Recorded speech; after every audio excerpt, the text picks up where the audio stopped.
Have you ever pulled an all-nighter? I know back in high school, I've pulled my fair share of all-nighters. Back in middle school as well. It was almost like the cool thing to do.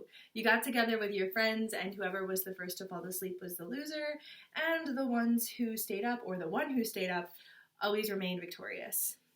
Well, me too.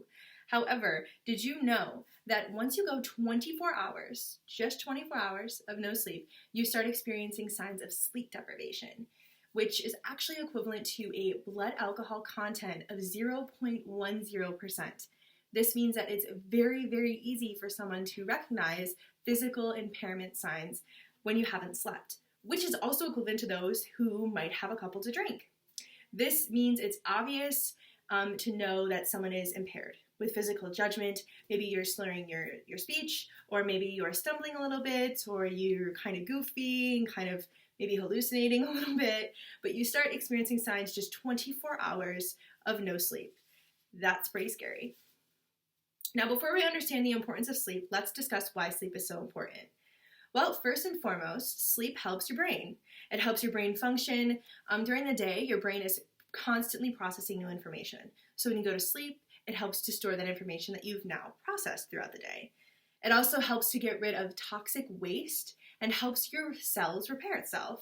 So let's say you get a cut during the day. Well, when you're sleeping, that cut is healing mostly when you're sleeping. It helps those cells regenerate and bring back to the surface, which in return helps your body repair itself. Maybe if you've ever had a cold, you maybe realized your body wants to sleep. Well, it's because your body's repairing itself as it sleeps, and it helps your body heal and recover.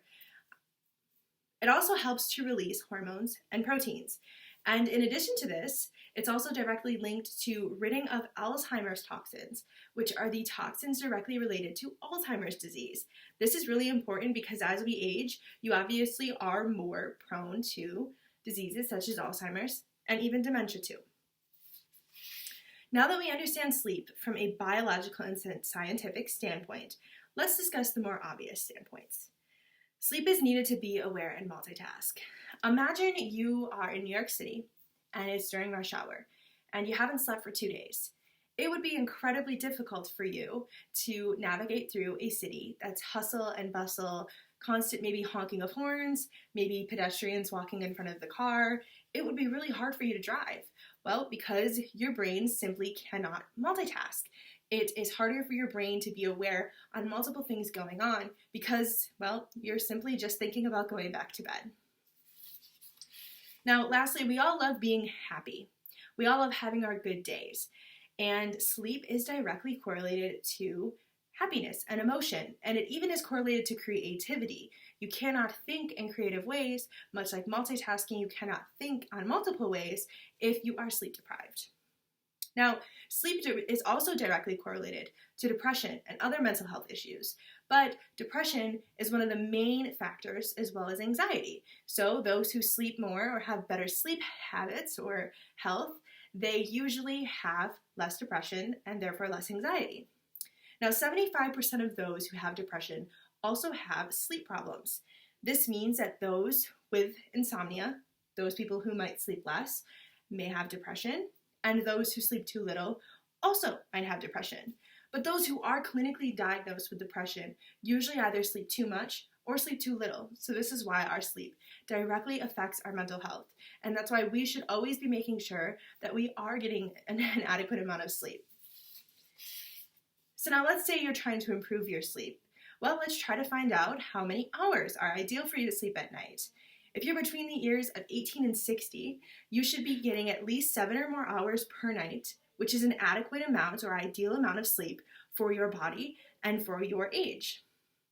Now, as a teen, so this would be the threshold, the years there, that you would be maybe pulling those all-nighters, or who knows, maybe you're a college student and you're doing that now between finals and work and cramming in all the knowledge you might need. You actually need between the years of 13 and 18, you need 2 to 3 hours more sleep than the average college student, which is that threshold of 18 to 60 years. That means that you need 8 to 10 hours of sleep per night if you're between the ages 13 and 18. And I know when I was between those ages, I was not getting that much sleep. Now that we've learned why sleep is so important, I know for sure that I will not be pulling nearly as many all-nighters, at least those cool all-nighters. And even with the sleep that I get every day, which I try to aim between that 6 to 8 hour time frame, I still need a cup of coffee in the morning. I don't know about you guys or if you need that cup of coffee or that caffeine to get you through your day, but even with an adequate or ideal amount of sleep, I'm still tired in the morning and I need my coffee. So this is why sleep is so incredibly important.